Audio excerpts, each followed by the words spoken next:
Good evening and welcome to the third installment of the National Security College Indo-Pacific Partners webinar series dedicated this evening to the future of humanitarian assistance and disaster relief in the Indo-Pacific. My name is Frédéric Grare and I'll be moderating this session. While the NSC is actually releasing today an occasional paper entitled Changing Tides, responding to China emergence in the Indo-Pacific, humanitarian assistance and disaster relief. And as the title indicates, the paper is about the strategic consequences of the emergence of China as a major HADR operator in the Indo-Pacific. Those of you who are interested can, of course, access it on the NSC website. But for this evening, this is essentially an opportunity for us to discuss the future of HADR, which is increasingly becoming, on the one side, a central theme of Indo-Pacific cooperation, but whose significance is gradually changing as a result of several factors. First of all, the changing perception of the nature of threats. I mean, threat perception is still linked to power rivalries, but also to non-traditional security concerns, of which natural disasters constitute an important dimension. And in an era of diminished legitimacy of wars as a state policy, the ability to respond to natural disaster inevitably becomes an instrument for asserting influence. Second, climate change. This seems obvious to everyone. But in the humanitarian context, climate change is of growing importance as both a risk multiplier, but also as a factor of resource depletion. It is moreover perceived as having the potential to change the operational environment in which armed forces operate. It has consequently increased the strategic nature of HADR and should be considered as such. Militarization is a third and significant factor in the changing significance of HADR. I won't insist on it, but this is clearly something which is increasingly important. HADR is seen as an indicator of the operational readiness of conventional forces. Politicization increasingly impact HADR as well, and in various ways. The degree of political penetration of players involved in HADR impacts significantly the logistics and therefore the degree of effectivity of the operation. The emergence of new actors, as we were mentioning China, other actors are arriving too, and the growing need, for HADR capacities of a majority of Indian Ocean coastal or island states, for example, combined with the growing polarization of international and regional relations, makes HADR an instrument of strategic competition. Well, I certainly forget some of those factors who today influence HADR, but these are some of the themes that will structure our discussion this evening. To do so, we have the pleasure to welcome three eminent speakers. Dr. Melissa Levaillant. She is an Associate Senior Policy Fellow with the Asia Program at the European Council on Foreign Relations and the co-founder of Seldon Conseil, a private consultancy, after a brilliant career at the French Ministry of Armed Forces. William Leben is an analyst and former Australian Army officer. He has lectured, tutored, and run training on a number of topics. Let's just mention that earlier this year, he published a series of papers with the NNCs under the generic title, A More Prepared Australia, on resilience issue and associated policy reform in Australia. And last but not least, Dr. Anna Pauls, which we hope will join us soon, who is a senior lecturer at the Center for Defense and Security Studies. And for those of you who follow the topic, you probably know of very many publications on HADR. She is currently an investigator on several research projects analyzing security dynamics in the Pacific. Let me say that if the three countries represented by the speakers are the three countries who also form France, this happens to be a pure coincidence. Anyway, as always, we will start with the presentation of our speakers, and then we'll go to the Q&A.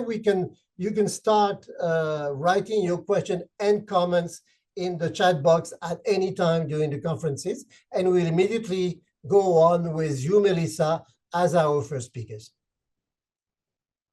Good evening, everyone, and thanks, Frédéric, for the invitation. So I will first share my screen. I hope you can all see it now. So let's start with HADR operations in the context of increasing strategic competition. So what the Oslo guidelines on the use of military and civil defense assets in disaster relief that were published in 2006, of course, highlight the need that HADR activities should remain civilian activities. But what we see is a growing intervention of armed forces that have the assets and capabilities to intervene during a crisis. So as Frédéric mentioned in his introduction, this phenomenon is likely to increase. So why HADR operations are seen as a combination of soft and hard powers? It's related to the fact that HADR operations demonstrate the level of commitment of the intervening country in a region because they facilitate access to the recipient country, they demonstrate the operator's capabilities and know-how, they offer opportunities for coalition building and engagement with new partners, and they also offer a means of increasing military interoperability between partners in a context that is perceived as less threatening by neighboring countries. So this has to be thought through also in the context of increasing strategic competition between US and its ally on the one hand and China on the other end. And in the Indo-Pacific, the duality of HADR operations refers more specifically to the rivalry between the United States and China, and to a lesser extent between China and India. So the US remained the main supplier of HADR in the Indo-Pacific. Between 1991 and 2024, they responded to around 40 natural disasters in some 17 Indo-Pacific countries, and the Philippines have been, as a single state, the largest recipient of HADR operations led by the US. And after that, it's Southeast Asia and the Indian Ocean. But China has also increased its interventions in terms of HADR. Since 2004, China has included HADR as part of its policy to increase its global role. And we can see that since the early 2020s, the HADR, China has increased its operation mainly in South Asia, which also is part of its rivalry with India and in the north of the Indian Ocean. So in the context of increased competition with China, there are risks growing. What we've seen in the latest interventions, whether it was in the Pacific in 2022 or in Nepal in 2015, is that China has been accused of non-cooperating with other intervening countries. We see that there was growing competition between China, Australia, and New Zealand in Tonga in 2022. So there is a growing risk also of military forces intervening on the same field, even if this is for humanitarian operations. This can also increase the risk of interactions. And China is also initiating alternative coordination mechanisms for disaster relief. So there are growing tensions, growing polarization, and growing militarization in these contexts. So what future for HADR operation in this context? So as I said in the introduction, I look at it from two perspectives. So from a geopolitical perspective, what we see is that the reality is that no nation will have the means to intervene everywhere, and that there will be increasing tensions on the armed forces that might be facing multiple crises at the same time, not only humanitarian crises, but maybe as well hybrid crises and military crises. The other fact is that recipient countries want to have their say and increase their capacities in HADR operation. So in this context, developing and strengthening regional cooperation mechanisms has become a priority. And the effectiveness of HADR operations largely depends on the existing security architecture in the Indo-Pacific. And in this area, what we see in the all Indo-Pacific is that there are unequal organizations, and that from the Pacific to the Indian Ocean, you see very different kind of organizations. So in Southeast Asia, I would say that this is where you find the strongest regional architecture in terms of humanitarian assistance and disaster relief, with the Regional Humanitarian Coordination Center in Singapore, or the ASEAN Coordinating Center for Humanitarian Assistance and Disaster Management. In the Pacific, and I will not be too descriptive because I think William will talk about this, but you can see the France agreement and the SPDMM dialogue have also increased cooperation between the states in the Pacific. The area where you find the most weaknesses is in the Indian Ocean region, where you find a multiple coordination mechanisms, but that lack most of the capacities. So what are the key for success in terms of regional cooperation? From Southeast Asia and the Pacific, what we can see is that organizations must have clear mandates, communication values, and common identity. Regional cooperation should involve the recipient states, and here there is a need for a better knowledge of states' capacities. There is a need for establishing clear guidelines and need to think about coordination between civil and military actors, because what we see, whether it is in the Pacific or in Southeast Asia, is that the military still have predominance in terms of coordinating HADR operation. And so there is a need to think beyond that and to think about greater cooperation with civil humanitarian actors. And in the Q&A, we can for sure go into more details about what's going on in the Indian Ocean region. So if we look at the future of HADR from a foreign policy analysis perspective, so from the perspective of the single states, what we see is that HADR has been increasingly conceptualized as a tool of influence. In India, for example, has been very able to think of HADR as a tool of influence. India tries to be seen as a net security provider in the Indian Ocean region. And one of its aim is, of course, to reduce the influence of China in this area. China has been very good in going through and putting this thinking further by linking HADR intervention to long-term development projects. So for China, HADR is really part of its international development policies and of its Belt and Road Initiative policies. So the scope of HADR operations cannot be considered in isolation from a more global policy of influence, which identifies the concrete objectives to be pursued and the means to be implemented. And here it's interesting to look at influence as a public policy and to look at the different tools that can be developed from a continuum between a listening posture to a more assertive posture. So if we look at the listening part of influence, what is very necessary, listening is the tool which enables a stakeholder to demonstrate their ability to establish themselves as credible interlocutor in the eyes of their partners. And this involves demonstrating the state's ability to take into account the point of views and the needs of the target states. So here again, it leads us to highlight and underline the need to map better the capacities, capabilities, development program needs of the recipient states. And this is a work that regional powers or even global powers like India, France, Australia, New Zealand, and the US still have to do at the regional level. Another tool of influence is to build long-term networks. And here in the area of HADR training programs, the share of expertise, increasing the links also between information fusion centers become crucial.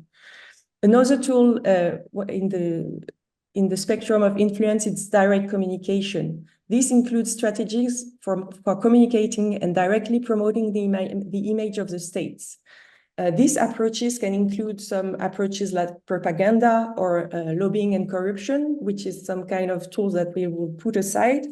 But in terms of just strategic communication, it can be very smooth, and it can also relate to activities like marketing. And in this field, France and the European Union have been very bad in promoting what they actually do in terms of HADR operations. They have made little effort to capitalize politically on HADR operations. We saw that when France and the EU deployed the EU civil protection mechanisms in Tonga in 2022, and there were all these intervention and mechanisms were not promoted in terms of strategic communication by France and the European Union.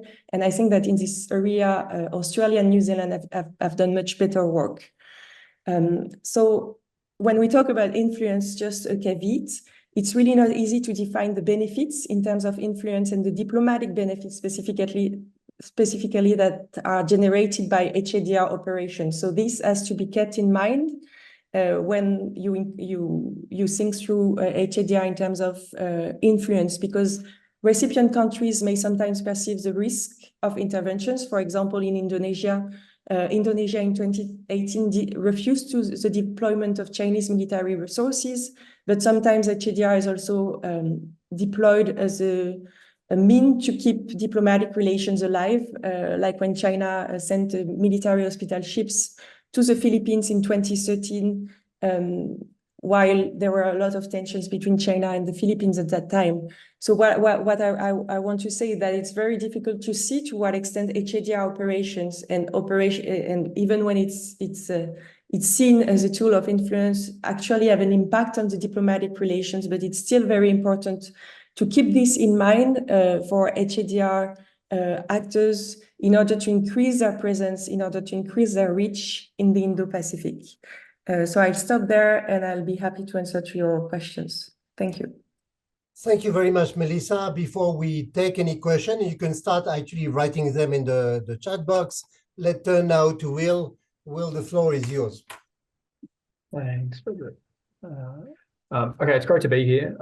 Thank you for the invite, Frédéric, and pleased to be here alongside Melissa. And I also kind of want to note up front, looking through the invite list that or the participant list that's live at the moment, that there's a number of colleagues on the call who I know have deep expertise in this area from an Australian point of view, and certainly hope that a few of them are vocal during the Q&A at the end, because it would be good to hear some of those contributions as well.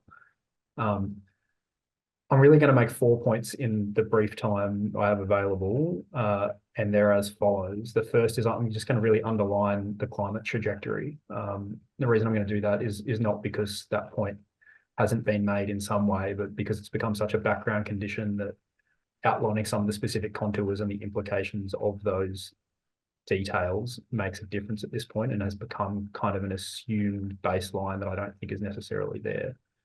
Secondly, I'm going to make the point that perhaps, I think mildly provocatively, but perhaps provocatively to some Australian policy settings are contributing to these trends in legitimate ways, in terms of this being part of a geopolitical dynamic, particularly in the Pacific, the militarization of some of these operations and so on, which is not to suppose an equivalence with some of our competitors, but is a useful way of understanding what's going on, I think. The third is to underline the point that the region is not a chessboard, and Frédéric's paper, which I would encourage everybody to read, really emphasizes, among other things, this shift from, as he puts it, from consumers to stakeholders among countries in the region. And I think it's really worth underlining, and I'm going to make the observation about these operations, even if sometimes at a more symbolic level, becoming a shared burden, and what that means for how we conduct these operations and how we think about the future of them. And then I'm going to briefly suggest some ways forward. My perspective and theme here is going to be unabashedly on the Australian perspective and the outlook from Australia. So we ought to start with the disaster risk trajectory. Now, the data points you need not dwell on. At the macro level, we will track past 1.5 degrees by the early 2030s, if not earlier at this point, and we are on course to exceed 2 degrees as well. We are in a better place than we would be otherwise. However, we're still not in a good place. And these are straight line trajectories, and the climate science tells us increasingly that we need to be concerned about things that aren't straight line trajectories as well. Without dwelling on this, aside from the straight line trajectories and the various physical impacts being cumulative and interacting on their own basis, we also should be increasingly concerned about things like threshold points. The reason for underlining this is to say that things could get a lot worse than people are expecting a lot quicker. The demand signal is rapidly rising, and we can expect it to rise more aggressively than it has to date, as much as we've become used to a increased tempo for these operations as it is. And that's just a baseline tempo. What we also need to think about is the increasing expectation that these things will happen simultaneously and concurrently. So we might be responding to disasters at home at the same time that there's demand for responding to these things abroad, or responding to multiple crises in the region at once in a disaster setting, let alone in terms of other geopolitical concerns. And we also want to note the particular regional characteristics that make up this risk in the Indo-Pacific. Extreme levels of coastal vulnerability and low-lying land. That's not just in the Pacific, though that's understandably been focused from an Australian point of view. That exposure is extensive, particularly in Indonesia as well. Overlapping hazards, not all of which are climate driven, but some of which are otherwise natural also. The Ring of Fire, for instance, again, Indonesia, not exempt from that. And lack of state capacity in a number of the countries that are relevant. So emphasizing the level of demand increasing inexorably, an increasing risk of simultaneous and concurrent requirements for response, and the imperative as a result to cooperate on these matters, even if it's at times uncomfortable. We must do better. The second being Australian policy settings, and I'm going to speak here and for the rest of the presentation, perhaps less conceptually and more in concrete terms about what Australia has been doing over the last few years. I don't think it's controversial and provocative, though some may take it to be. Australia has structured these operations to be part of its own integrated efforts, particularly in the Pacific. What was formerly framed as the Pacific Step Up, of which the enhanced defence presence or enhanced engagement program from a defence point of view in the Southwest Pacific, HADR operations were a prominent and are a prominent part of this enhanced presence in the region. And you see some grabs there from Australian policy documents and Australian PR. Joint exercises with Pacific Islands nations on a HADR basis get a lot of press. The policy writing explicitly frames humanitarian assistance, disaster relief as part of the country's presence in the region on a near persistent basis at this point.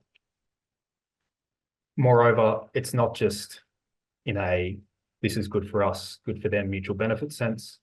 This is quite explicitly within a geopolitical and a competitive framing. So from the 2020 DSU on the bottom left of that slide, that point within the DSU, which emphasises the expansion of our cooperation in relation to these operations, is within the discussion in the paper about shaping the regional environment in a competitive sense. So we have not been particularly coy about these things ourselves. This kind of framing has continued through the DSR and the National Defence Strategy. This is entirely legitimate, and I'm not suggesting that in terms of the transparency of our operations, we're anywhere near equivalent to how the PLA conducts them, for instance, or equally that we take anywhere near an equivalent approach in terms of engaging with cooperation mechanisms. Clearly, we have a long history of conducting these operations in close cooperation with a whole range of our partners and with the countries in question, but we also see them in these terms, and we shouldn't be naive about that. And in our own part, we are contributing to the trend as such. The other aspect to which we're contributing, or the trend to which we're a part, is what Frédéric, I think, rightly refers to as militarisation of some of these operations. And from an Australian point of view, I think there are two reasons worth underlining why that's the case. The first is simply the logistic reality of who has the assets in question in a vast region that itself doesn't own a lot of these assets, but even in an Australian sense they are scarce and sparse. Navy has the ships, Air Force has the transport aircraft capable of operating in a lot of these settings, full stop, let alone once access is degraded by disaster conditions, and in terms of what's held at short notice that can be called upon to respond in a timely fashion. So the ADF in an Australian setting being really the only provider of those kind of capabilities outside some important niche capabilities like Australian medical teams. And secondly, the division of responsibility that is attempted to be formalised at the moment. I think we can discuss perhaps with a note of scepticism in the Q&A if there's appetite for it about whether this will be realised, but the idea that increasingly, because of these concurrent and simultaneous risks, in an onshore sense, the ADF should be dealt out of these responses, that there should be less outside of really extreme scenarios like the Black Summer type situation. Defence should play less of a role in domestic response because of its many responsibilities, but explicitly remains a key tool in the offshore response. So we're writing this into our own division of labour and settings on how we expect to respond to these kind of crises. The third point, the region is not a chessboard, consumers to stakeholders. What I really want to underline here, and what I hope is pretty clearly depicted on the slide, is the extent to which, from an Australian point of view and from a partner point of view, there's been increasing attempts to demonstrate that this is in terms of the risks, they're shared risks, and the burden of response is a shared one in many cases. And I'll come to the end as sort of two reasons why this is worth emphasising, but to kind of go across the top here, from extensive regional response to Operation Bushfire Assist across the Black Summer, Indonesian and Papua New Guinean forces assisting on Australian soil in the way that perhaps Australians are more used to seeing Australians assist in the region. The Papua New Guinean soldiers in the top right are in Omeo in the aftermath of the fires there. And while the amount may be symbolic in the scope of a disaster of that size, we had in that situation even a country like Vanuatu donating a small amount of money, and the politics of that are really important. It hasn't just been at that scale. The flood assist operation in 2022 saw similar kind of mutual arrangements, again, small numbers, but significant both politically and I think for operational reasons as well, about capability building. And this is, of course, not new. Indonesia assisting as far back as 2011 with floods in that era, but this has become more of a point of emphasis. And I think we can put this under kind of two headings. The first is the diplomatic and geopolitical aspect, that being that Pacific leaders are playing a savvy game writ large, and I think we all recognise this at that point, and this is an assertion of their own agency as partners within a, sort of, to borrow Professor Metcalfe's phrase, a sea of many flags in the region.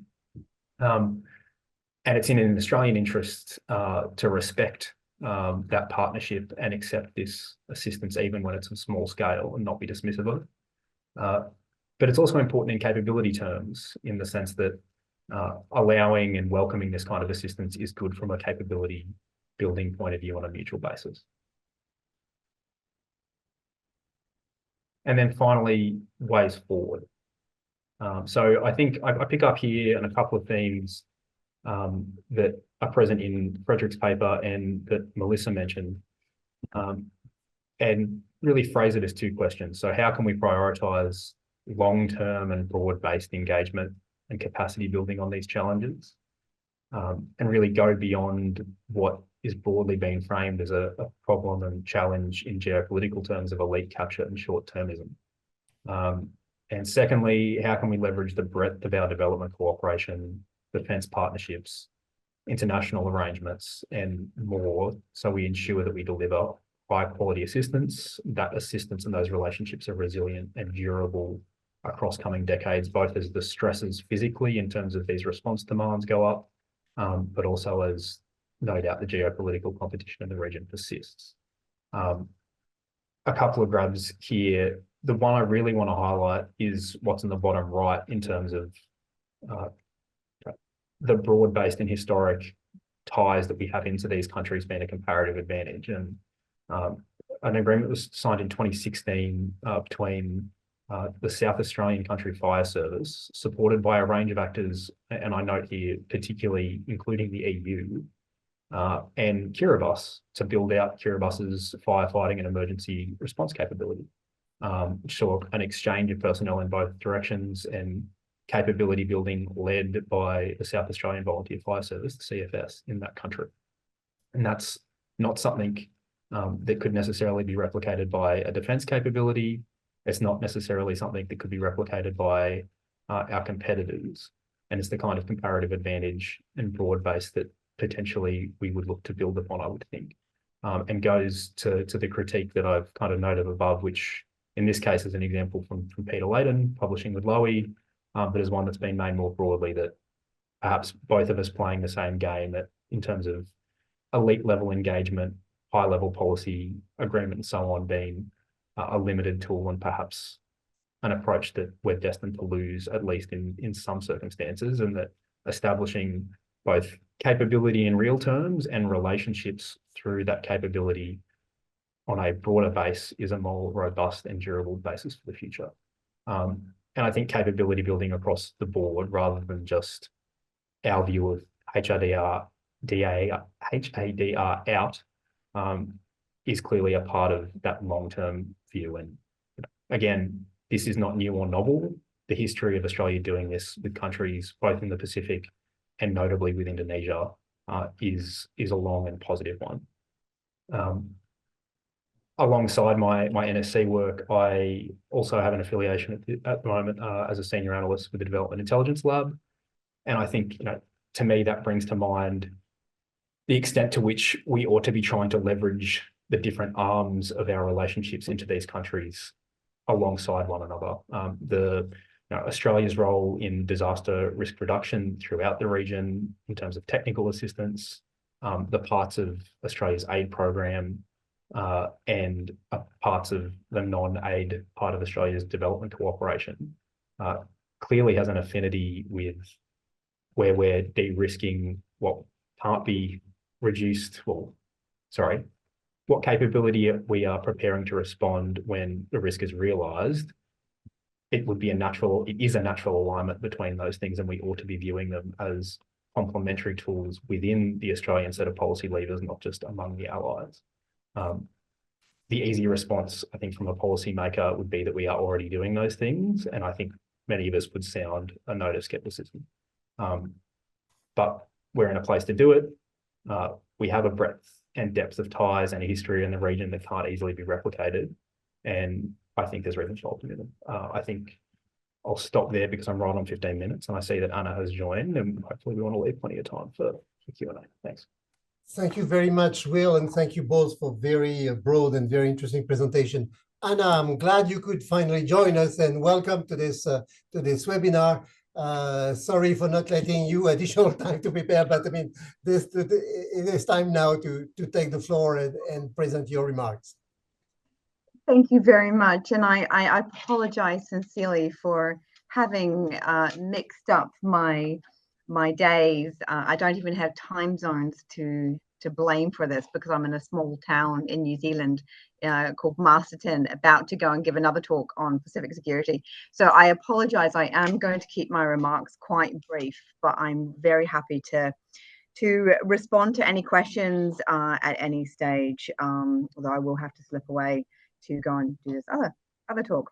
So I think what I'd like to do is just outline a number of the issues that we see in the Pacific region with respect to HADR, and I'll keep my comments fairly brief, but I would like to just to emphasize that as part of many of the conversations that I'm in the region and have been over the last decade, there have been very clear concerns around the increasing geopoliticization of humanitarian assistance and disaster relief.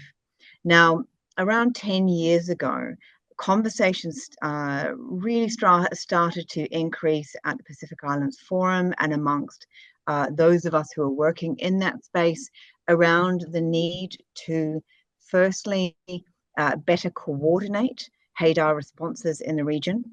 Secondly, to build a repository of data.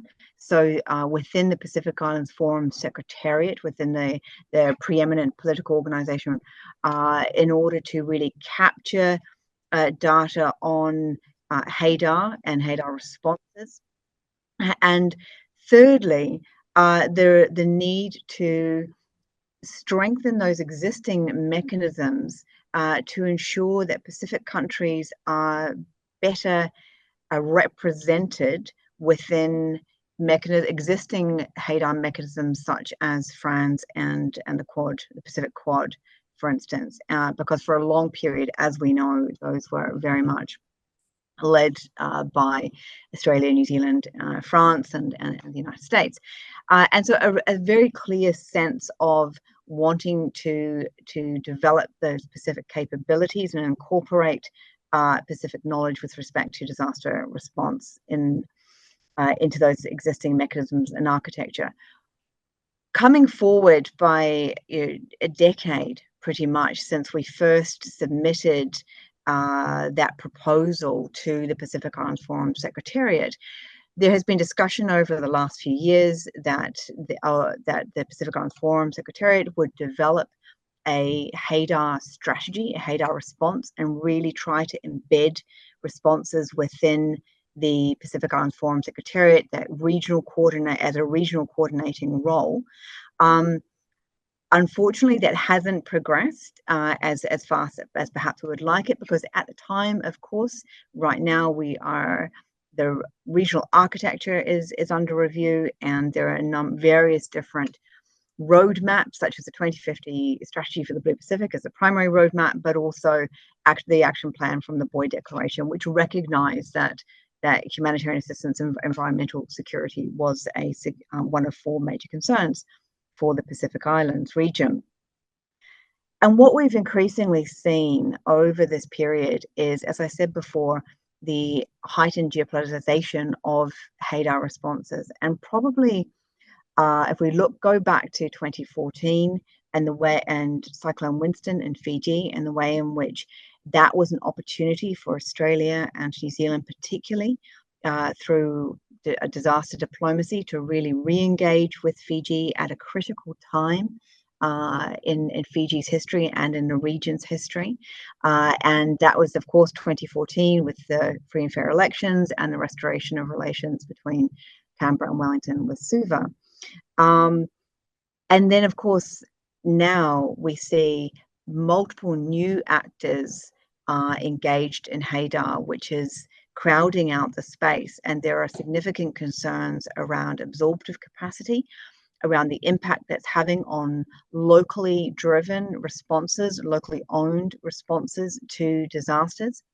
And probably there's a couple of examples here which are quite prescient. Firstly, the Pacific Islands Forum Pacific Humanitarian Pathway response was very much an example of where they utilized existing mechanisms, in this case the Bikatawa Declaration, in order to develop a region-wide response to the pandemic. And there has been a fair amount of discussion around how that could potentially be instrumentalized and institutionalized, really, with respect to HADR going forward. Then, of course, 2022, and we have the disaster, eruption and tsunami. And even though that was a restricted response because of COVID, so no boots on the ground, so to speak, although, of course, COVID did eventually occur as a consequence of being introduced. What we saw then was a significant competition amongst a variety of actors in the Pacific. Australia and New Zealand obviously have been long-standing primary providers, HADR responders in the region. But then, of course, we saw Japan, China, the US and others seek to be very active. And there's a particular quote, actually, there was a tweet by the former Australian Prime Minister, Ambassador Kevin Rudd, who tweeted that Australia needed, and I paraphrase here, that Australia should deploy and get Tonga as fast as possible, essentially, otherwise China would be there. And another official said as well at the time, that at least we got there before China did. So we see this geopoliticization of HADR taking place, and it was deeply concerning. There were amongst Tongan responders to disaster. There was overcrowding. There was a delivery of supplies which have been rusting on at the port ever since. There was a sense of being overwhelmed by this, and it certainly wasn't an effective, useful response at all. There was also some really interesting dynamics that came out of it too. For instance, it was one of the first times that we saw the Chinese fishing fleet, which is based out of Fiji, actually being requested and deployed to provide food both non-food items and food items to Tonga, and that was then followed by a PLAN response. We also saw port-side competition too between China and the United States and Australia. So there's a number of concerning dynamics coming out of that, and that's really fed the discussion here, that as we know that we are likely to face increasing numbers of increasing frequency of climate-related events like cyclones and so forth, we're likely also to see increasing competition. And the way in which that is playing out in the security sector is something that I have been researching over a 5-year project over 5 Pacific countries with my colleague at Griffith University, Tess Newton-Cain. And what we have found is that significant uptick in tempo in the provision of HADR support, both material and otherwise, training and assistance. And with increased numbers of actors, we are likely to increasingly see this, as I say, this crowding out of the space, this overcrowding of the space, and the undermining of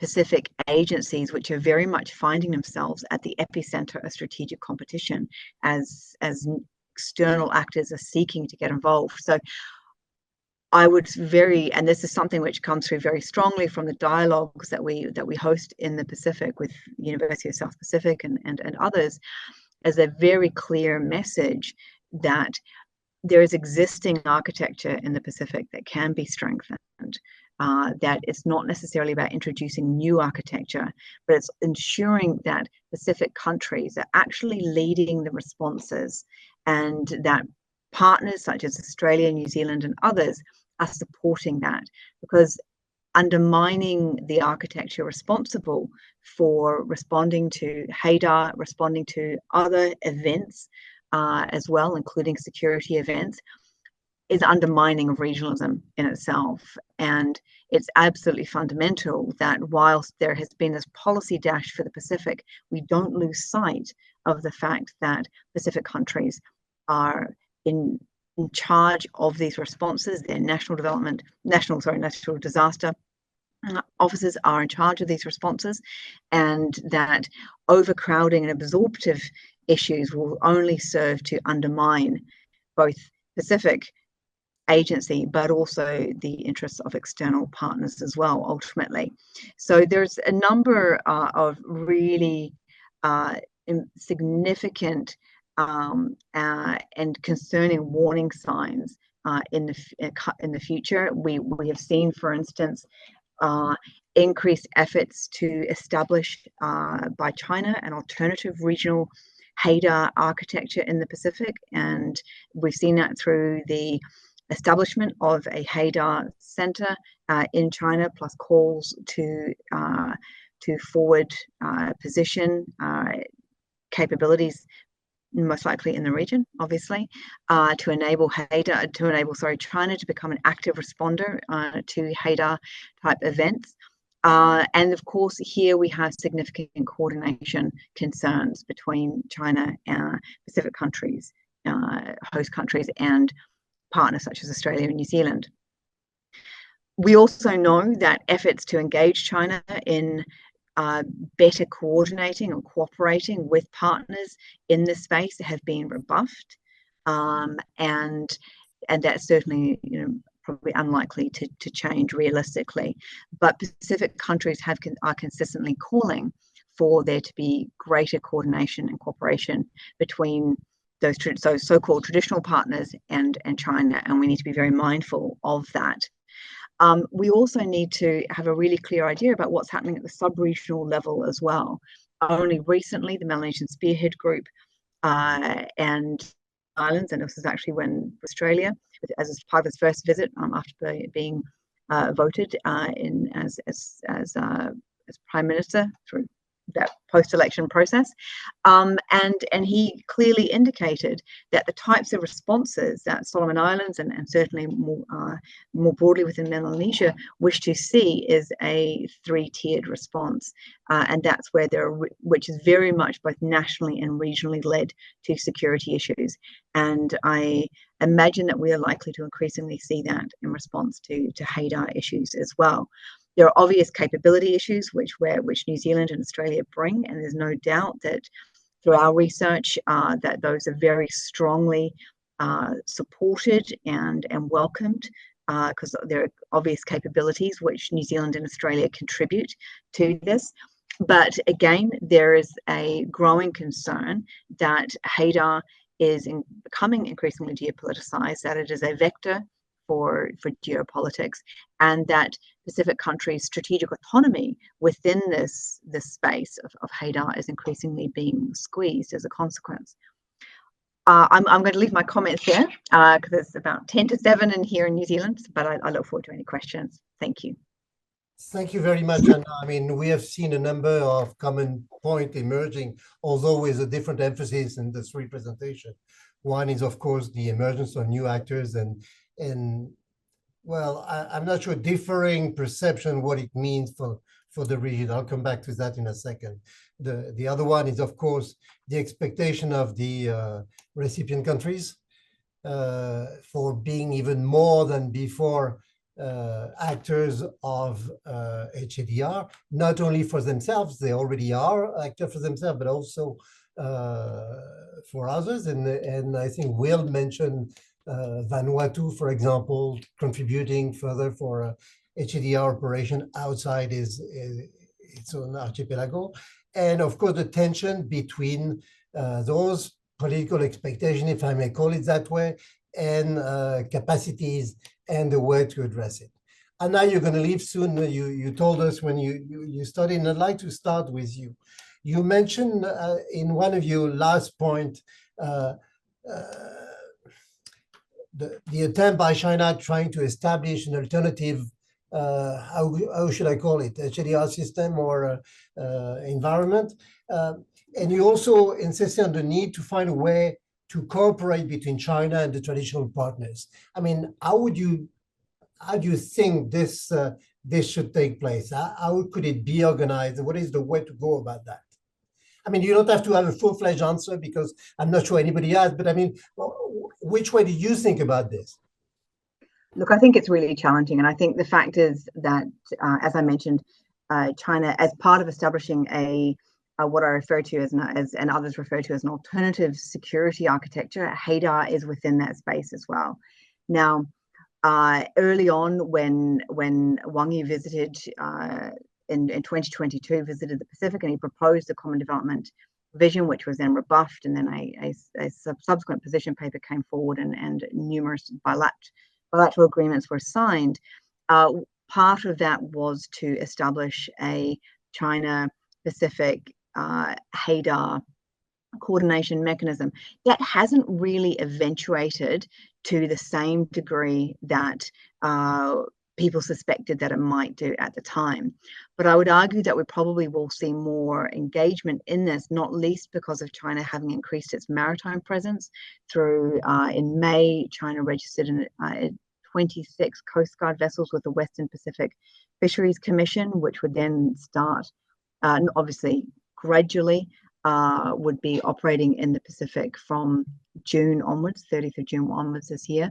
So that increased presence means that we are likely to see greater push by China to be engaged in HADR responses. And it was certainly in 2022 that China stated for the first time that it's a security stakeholder in the Pacific. Coordination needs to be done through the Pacific Islands Forum Secretariat. The challenge here is the capacity for the forum to necessarily be able to do that, given the fact that they are tasked with so many critical issues. But that coordination mechanism certainly needs to be run through the Pacific Islands Forum Secretariat, if that's possible. So that would potentially be an opportunity to better coordinate. And there may be some lessons here that we can learn from the coordination that took place during the Solomon Islands election this year, where there was a commissioner's directive which very clearly outlined what every single international policing and defense mission would be doing during the election period. So there's possible lessons here that we can draw on from the region. But I certainly think that it's very challenging to do this, but given the fact that the space is likely to get more crowded, we need to be thinking about how to do it. It's difficult to understand why this coordination is so complicated, given the fact that China has actually exercised on HADR with a number of traditional partners, as you call them. So what's preventing them to actually implement what has been done so far? I mean, I understand the need to, this is debatable, but I understand the need to involve the Pacific Forum Secretariat on the other side. But I mean, there is already a reality of, at least at the level of exercises, cooperation between China and the rest. So do we have a problem which is not of a technical nature here? Is there more than coordination involved? Or are we still in an unfinished process? I'd suggest that political sensitivities are the key issue here. Would somebody else like to respond to that? Will, I mean, you have insisted on the practical side of things. I mean, on that specific China question, how would you respond?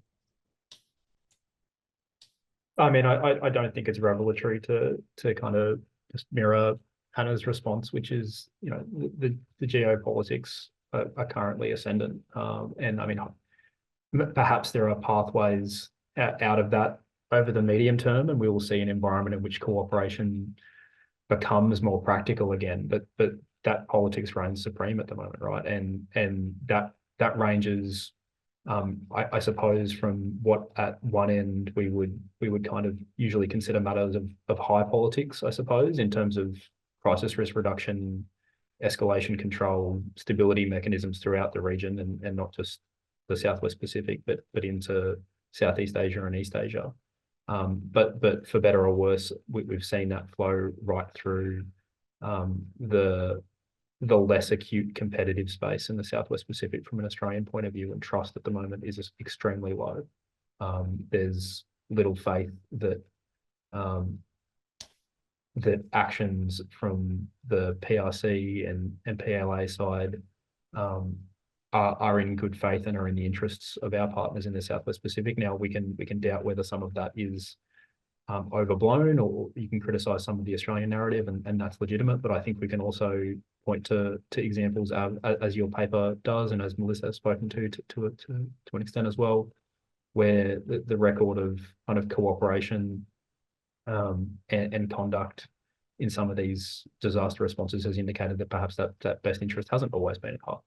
Now that's to the loss of the countries in question, unfortunately and sadly, because there is a human reality here, right, in terms of people experiencing these impacts and it being a net geopolitical loss in the long term.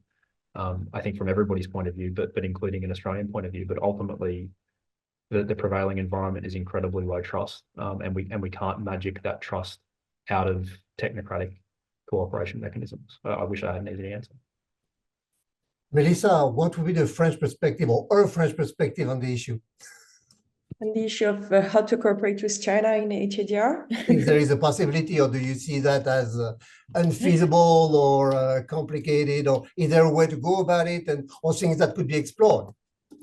I think that the way Southeast Asia is trying to do it is very interesting, because as I said in my presentation, Southeast Asia is actually the region where you have the most important security architecture on HADR. And what we've seen is that ASEAN has imposed itself as the main dialogue partner in the region. So it's interesting because it's not perfect. It's not that all states go through ASEAN and all decisions when there is a crisis are taken collectively, because we see that there is no coordination actually between Southeast Asian states with the Regional Humanitarian Coordination Center in Changi in Singapore. There is no coordination. So this is not working. But at the same time, some initiatives are working. For example, in 2018, in Indonesia, ASEAN managed to provide a response to the crisis collectively, even if it was, they provided less means and less finance than external powers like China and the US, but still they managed to show that there could be one ASEAN, one response, as they say, to a crisis. And I think it's an interesting were showing that if you really strengthen the regional cooperation, and if you really work on strengthening the capabilities and the strategic autonomy of each single state within the region, maybe it can work. It's not perfect, but it still can help managing the rising presence of China. Working on standard of operating procedure as well is very crucial, and I think in all regions you can see that.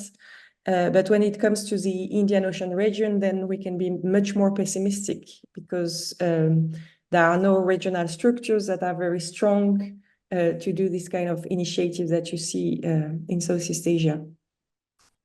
Thank you, If Melissa. I just might add quickly, Frédéric, that I think it's worth re-emphasizing at this point as well, the agency point, particularly in the Pacific, because of the way that the discourse is normally conducted. But when we're talking about coordination mechanisms and what's best and what would optimize responses in any given crisis or in terms of ongoing policy settings, it's not, you know, I hope that everybody on this call already appreciates this, but it's worth underlining that it's not just a matter of a balance between Australia and its allies, or the US and its allies, and China as a competitor and a new player in these dynamics. It's also a matter of what's in the interests of the elites in particular in these countries, or these countries, but in particular their elites. And it's not just that it's a low trust environment between the players who perhaps see themselves as part of a geopolitical competition, but it's arguably not always in the interest of the elites in question for there to be optimal mechanisms either. And the reality is we have limited short-term leverage to change that. If I could just add to that, though, I think it's really important to remember too that certainly since around 2015, both with respect to Fiji and Vanuatu disasters, there is a very clear locally led, locally driven response to HADR emergencies, and Tonga proved this very, very much so in terms of the way in which it was managed. Yes, there were some dynamics that took place, perhaps driven by some relationships, particularly around that port side competition that I mentioned. But this is certainly not a case of dividing up the Pacific and partners and select where they respond. There is a very, very clear need to engage directly with Pacific countries, engage directly through the Pacific Islands Forum in order to develop those responses, because the lack of coordination in the Pacific is becoming deeply problematic, not just in the HADR space. And this is something that there is an enormous frustration over not being listened to. And there are coordination agreements that have been established 20 years ago, which are being ignored. So I think we need to be really mindful of the fact that this is not a case of dividing up the Pacific in any way at all. So thank you, Will, for your comments there. No, I don't think completely agree. And if any of that was sort of intended as kind of like contra anything I said, completely agree. Yeah. Okay. Thank you for this. I mean, you keep insisting on the need. Well, I don't think that anybody has mentioned any or indicated any willingness to divide up the Pacific. Now, I'd like to stay with you for a minute, Anna, because I know that you're going to go to start with, but you mentioned the impact of the overcrowding space on the local states. What does it mean in terms of reaction of those states? You focused mainly so far on the operational dysfunctionality that it did introduce in the process. I mean, how do locals react to this overcrowding of the space? Thanks, Frédéric. So one of the things that we found in our research, that certainly since 2022 to 2023, defense activities in the region have increased by 197% across 5 countries in 1 year alone. And HADR is a significant part of that. So whilst there is a very clear recognition of, and again, welcoming of assistance by New Zealand and Australia particularly, when it comes to HADR responses. There are also some concerns around the impact that sometimes can have. There are numerous cases that I can recall from when I used to work in the HADR responses, where lack of cultural knowledge, lack of local knowledge has impacted communities through poorly thought through responses. Very basic things like putting latrines further away, thinking that gave women and girls privacy, when in actual fact it created a situation where women and girls could be targeted.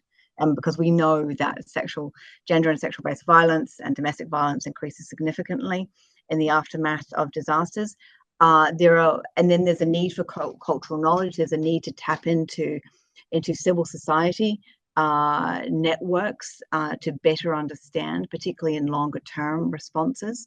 And that's why locally driven responses are so fundamentally important, because that local knowledge is something that is often lacking with responders, including New Zealand and Australia. And this is why there is concern that with heightened interest and with HADR being seen as a vector for strategic competition, there is concern that more countries coming in will potentially undermine and disrupt local response mechanisms. Thank you. Let me turn now to the audience for a question by, what's his name? Sorry, Sarabjit Parmar from India. And I'm glad to see that for every single webinar, we do have an attendance from India. Sarabjit says there is a possibility that HADR ops can become more complicated given the instability in some region. For example, there may be a combination of HADR in a pandemic situation or a combo of HADR and NEO. This is not so much dialogue on such situation. There is not, much dialogue on such situation, and it needs discussion so that nations can work out modalities to address such situation. This is a comment which is asking for your comment on the comments. So who would like to start first? Melissa, perhaps? Yeah, I can start. I think it's a very good question, and it's actually from what we've seen from interviews that we can conduct in France to how HADR is seen. This is something that has not been, as Sarabjit said, there is no much dialogue on such situations, and I think that because there will be increasing tensions on the military forces. We say that the military are the first to intervene in HADR because they have the assets, they are sometimes close to the crisis, and they have the capacity to be very effective very quickly. But if there are multiple crises, this will not be the case anymore. And there might be a way of thinking as well how to cooperate with private actors in these issues, and which is something that is, I know this is a clear taboo in France. It's not a taboo in the US, or maybe not in Australia either, but there is, in time of crisis, of multiple crises, there might be a need for the public sector and the private sector to work together to be able to deliver assets, humanitarian aid to the different states. And this might be a way of thinking through the issue. And I know that there is there is no dialogue today between the public sector and the private sector in France on this issue, while the private sector is actually working on that and working on how to increase resilience of critical infrastructure in France, but also overseas, in French overseas territories, in case of multiple crises. And they're asking themselves very concrete questions. They're taking into account geopolitical issues. They're asking themselves, so what are we doing if the UAE or if China is proposing helps for fundings, for financing the development programs after the crisis. So I think there is here a need to think about who is able to give money, who is able to give the different kind of assets that you need, and the private sector might be a good area to think about when it comes to multiple crises. Thank you. Will, would you like to react?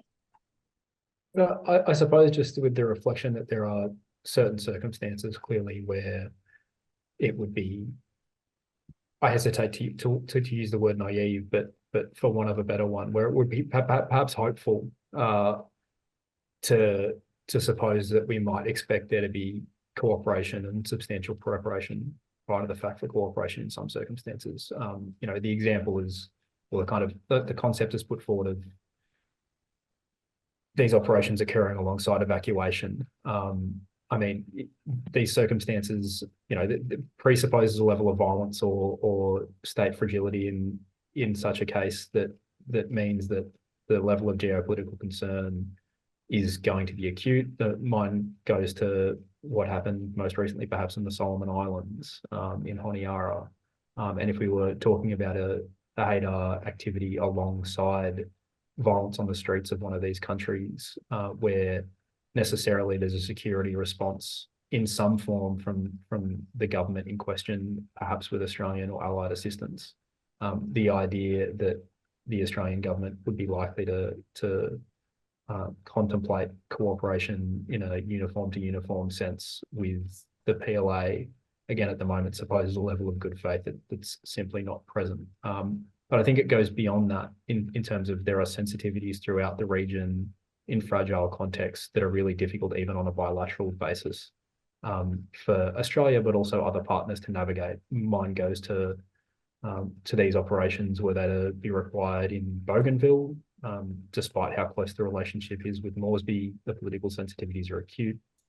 With our friends in Indonesia, should there be a disaster of some kind, you know, rather than a landslip on the eastern side of the border in New Guinea, on the western side in the West Papua provinces, we are positioned to be able to provide that assistance technically and in terms of our proximity, but the political sensitivities are extreme. So being able to do these things and being able to cooperate presupposes a level of good faith and goodwill that might not always be present and navigable, not just for geopolitical reasons, but also for bilateral reasons with some of our neighbors. Thank you, Will. I'd like to come back to this idea of cooperation that we had touched upon before in the conversation. The South Pacific Defense Minister meeting last November in Nouméa had proposed the creation of a Pacific Response Group whose task will not be limited to HADR, but which will include HADR as one activity. I mean, is that the way for you to go about this notion of cooperation and the way to deal with the reality of the asymmetry of capacity between countries in the region? Or is that something that doesn't really match the need, really? Would like to start on that. Will, this is an Australian proposal, so perhaps.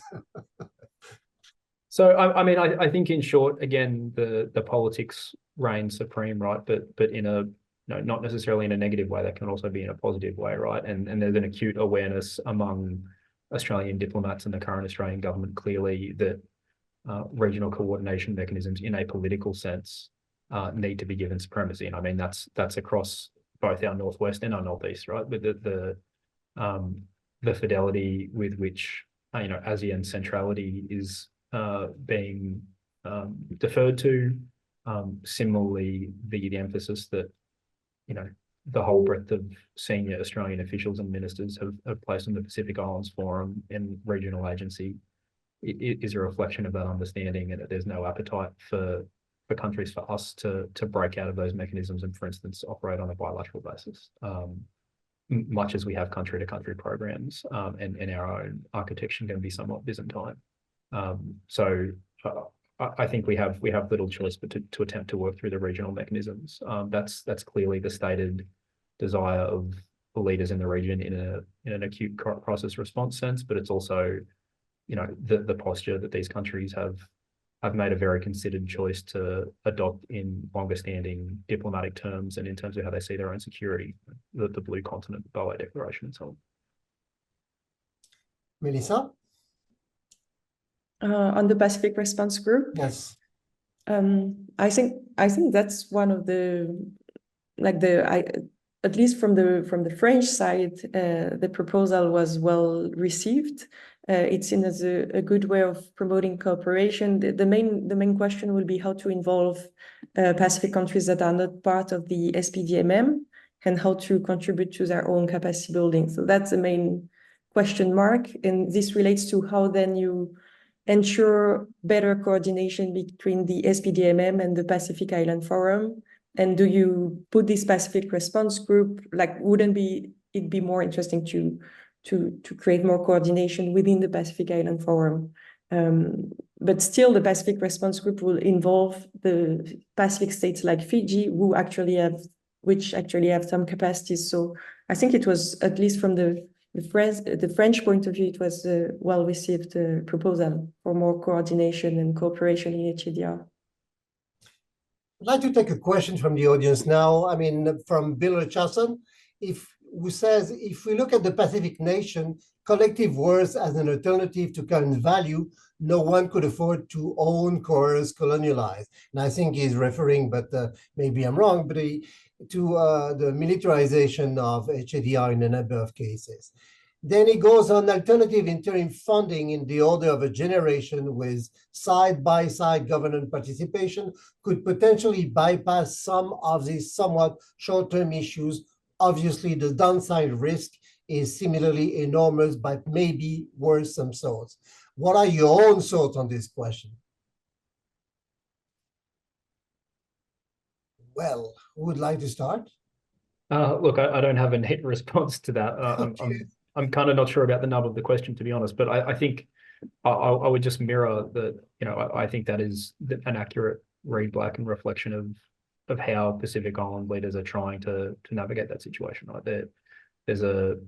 Of course, there are divisions within the region, and it's not wholly unified. Each country has its own politics, and there's a politics within fora like the Pacific Islands Forum. But the desire to project to the global community and to major regional players like Australia and the United States a united front to a greater or lesser extent as the Blue Continent, as a set of islands that all face similar physical and very grave challenges as a result of climate change and so on, is a reflection of that kind of strength in unity assessment by these countries. And to a greater or lesser extent, I think, at least on the Australian and US side, we have, and certainly the New Zealand side, we have and have for some time kind of built into that regionalism. Melissa? Thank you, Will. Melissa? Not sure. I really have very interesting thoughts on this specific issue of funding. Okay, so let's move to my next question, which is about we have spoken at length about the Pacific so far. Let's move on a little bit on the South China Sea and the Indian Ocean. There we have two very different situations. We have a South China Sea ASEAN, let's say, which is a relatively weak organization, but which managed to be reasonably well organized when it comes to HADR. And we have an Indian Ocean with strong powers in the region, which so far hasn't managed to get organized, get a proper regional coordination mechanism on the topic. How do you explain those two quasi-opposite situations? I think it's related to the history of regional organizations in the two areas. So ASEAN has, of course, a complete different history. If you look at the Indian Ocean, you have multiple factors that have impeded the development of regional cooperation, political fragmentation and polarization, especially in South Asia, with the SARC, so the South Asian Regional Cooperation Organization, which has failed to increase cooperation and coordination. So SARC actually it developed in 2005, a comprehensive framework on disaster management. Then it also set up 3 different kind of centers that were dedicated to HADR, but nothing never materialized. And then in South Asia, so you have SARC, you have the Indian Ocean Rim Associations, which has developed guidelines for HADR in 2021. And also in the IORA outlook of the Indo-Pacific in December 2022, HADR is mentioned, but still IORA has no structure, it has limited actions. And And then you have the Indian Ocean Naval Symposium, which is a platform between the navies in the Indian Ocean, which developed its own guidelines in December 2017, which are quite clear, but which faces a lot of difficulties like lack of interoperability between the navies because of different sizes and natures of the navies. So it makes it more difficult to cooperate. Rivalries between the states that participate to the IONS. So that prevents of interoperability and exercises, and lack of permanent coordination center as well within the IONS. So I think the main point here, the main difference, if we can just one fine difference between ASEAN and cooperation mechanisms in the Indian Ocean is that there is no permanent secretariat in none of these regional organizations of the Indian Ocean. On the contrary, there are a lot of permanent secretariat and structure in Southeast Asia. So this has limited to a great extent the possibilities of cooperation. And now there are reflections on how to increase and to how to not duplicate and not create another organization which will be devoted to HADR, but how to include and strengthen HADR cooperation within these existing structures. So maybe think about more cooperation between the IONS and the IORA and put a permanent structure in one of these organizations. There is a, let me stay with you for a minute. There is a tendency in India to consider that the IONS could become the prime structure to be the secretariat for HADR in the Indian Ocean. What do you think of that idea? That's infeasible to you? I mean, and if so, what kind of change would it have to envisage? I think the main risk of putting HADR in the IONS as a permanent structure is that IONS is only for the navies. And it's a military organization promoting the Navy cooperation. So the main risk would be to focus mostly on military issues. So it might be more interesting, to my point of view, to look at a more political dialogue. It's like, for me, this relates to the same debate as how do you strengthen HADR in the Pacific? Do you put SPDMM on the front, or do you put the Pacific Island Forum on the front? And for me, it's a kind of similar questions. If you put HADR only in the Indian Ocean Naval Symposium, then it's only the Navy, and it doesn't even include the Coast Guards and other local mechanisms that are in place in the south of the Indian Ocean. So I think it might be very difficult and put the focus on the military mainly, which might not be the best idea. I don't know. Do you yourself have some views on these issues? As a moderator, I have no views at all. But Will, I know that you don't work on the Indian Ocean, but I mean, as somebody who has worked extensively on the Pacific from a practical and theoretical perspective, are there any advice you would give the Indian Ocean to get better structure on this issue? I mean, knowing that in many ways, the kind of structural problems that you meet in both cases are, if not the same, at least very similar. I mean, look, for a start, I wouldn't overrate my own perspective, but the one reflection I would offer, which has kind of been at the back of my mind, both when Anna and I were talking about some of this a little earlier, and as you and Melissa were speaking about this, is just, I guess, what these things look like in non-abstracted terms. So we talk about coordination and secretariats and so on. And those are important categorizations and sort of units of measure, if we like, to be, somewhat reflective about it. But ultimately, when we're talking about better coordination in the midst of a crisis and in the midst of one of these operations, what does that actually look like? And in practical terms, what does it often look like? It looks like a military or a combined military civilian headquarters actually running an operation, who is providing the coordinating function in a day-to-day sense, running an operation center. It might be a local embassy, depending on the situation. It might be on board a ship.